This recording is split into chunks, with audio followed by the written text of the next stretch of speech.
Do you have a love for gospel guitar, but you just don't know how to access the information? It's not your fault. There's just not a lot of information and videos out there. On today's video, I want to share with you how you can stop playing this pentatonic box and to start soloing with gospel flair. You're going to be learning some amazing licks today and learning some high-level thinking on how to approach gospel quartet guitar. If this is the first time we're meeting, my name is Alec Lehrman. I am a Grammy-nominated gospel guitar player, and I'm here to teach you how to dissect your soloing when you're playing over a one-chord vamp. So the chord is E7. Most guitar players resort to this, that box. And while that box is great, it makes people a lot of money, that's really not what we're going to be focusing on here today. We're going to try to get you outside of that box. So I'm going to play along to a backing track, and then we're going to talk about the techniques used. By the way, if you want to learn more about gospel guitar, you want to stop being embarrassed on Sundays, and you just want to have that confidence either in your bedroom or at church, I have a course that you can check out in the description below.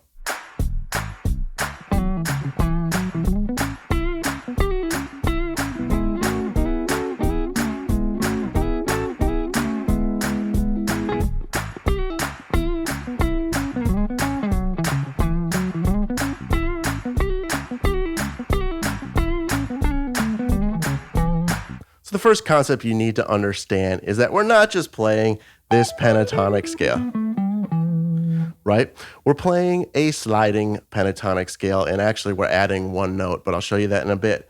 What we're doing is playing from the A string, we're playing an E note, okay? And then we're going up to an F sharp, and then we're sliding to a G sharp, playing a B, and then a C sharp, and then it all repeats.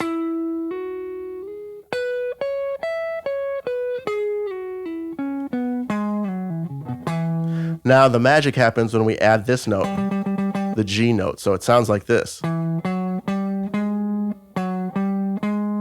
This G note gives it that bluesy sound.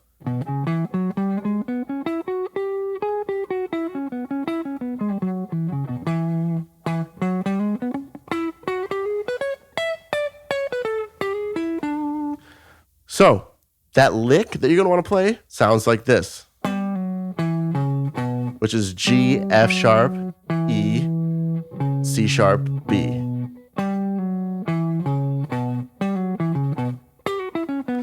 That is so prevalent in not only quartet music,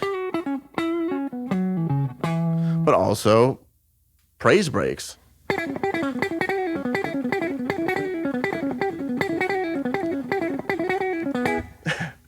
Pretty fast.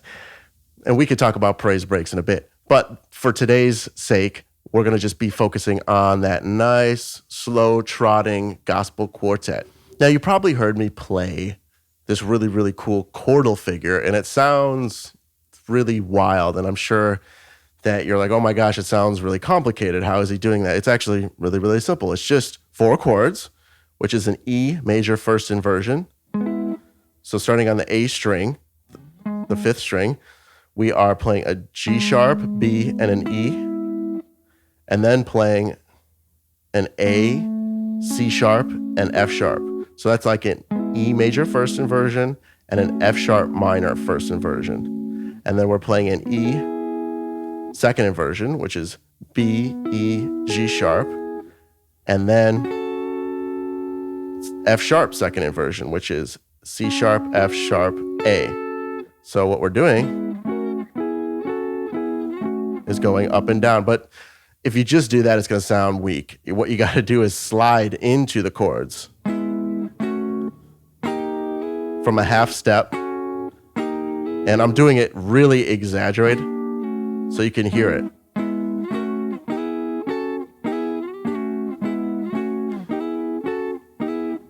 That's more up to tempo. And if you add a little wiggle at the end, that's something that Agape Jerry, who is a gospel legend, that's something he would do.